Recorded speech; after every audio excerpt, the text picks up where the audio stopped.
Buenas noches, mi nombre es Amaris Jocabet Granados Arriaga, soy alumna del sexto semestre de la licenciatura en Derecho.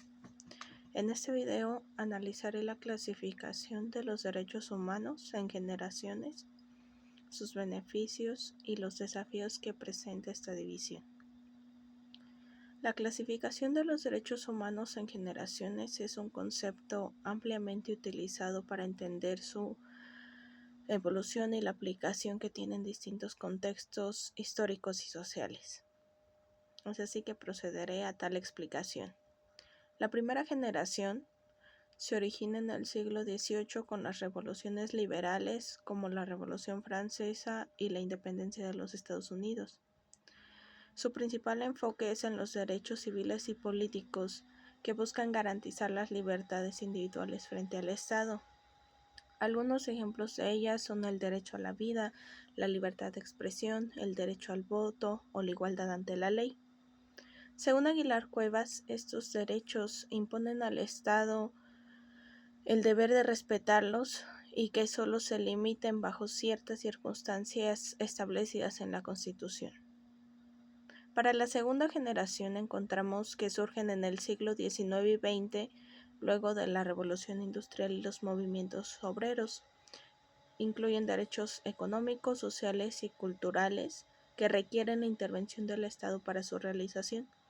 Algunos ejemplos de ellos son el derecho a la educación, salud, trabajo digno y la seguridad social. Bonet de Viola menciona que estos derechos son de satisfacción progresiva y dependen de los recursos del Estado, lo que genera un debate sobre la justiciabilidad. Sobre la tercera generación, encontramos que surgen en el siglo XX y se relacionan con la cooperación internacional y el bienestar colectivo. Dentro de ellos encontramos los derechos de los pueblos, la solidaridad y el derecho a un medio ambiente sano. Algunos ejemplos son el derecho a la paz, el desarrollo sostenible, la autodeterminación de los pueblos. Podemos decir que estos derechos son más difíciles de exigir ya que dependen de acuerdos y compromisos internacionales. Una vez que analizamos los beneficios de esta clasificación, podemos encontrar que nos permite comprender la evolución histórica de los derechos humanos y su expansión progresiva. También nos va a ayudar a diferenciar las diferentes responsabilidades que tiene el Estado en distintos ámbitos. Va a haber mejor conexión entre los derechos individuales y los colectivos.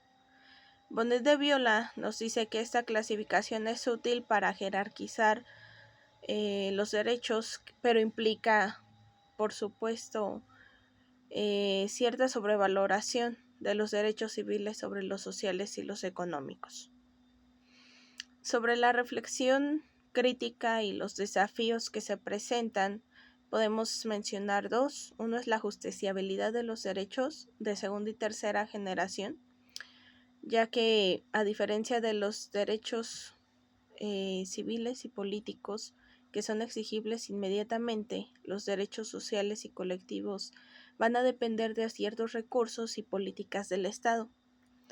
La ONU es un organismo que señala que los derechos humanos son interdependientes y en esto podemos decir que refuerza la necesidad de hacer justiciables los derechos económicos y sociales. Podemos ejemplificar esto con el derecho a la salud, ya que es fundamental que el Estado garantice el derecho a la vida. Es decir, va conectado uno con otro y no puede realizarse si este no se cumple. Y bien, en ese sentido tenemos que considerar el segundo desafío, que es la interdependencia de los derechos. Bonet de Viola argumenta que la separación en generaciones puede convertir en algo más difícil proteger los derechos humanos, ya que todos se interconectan.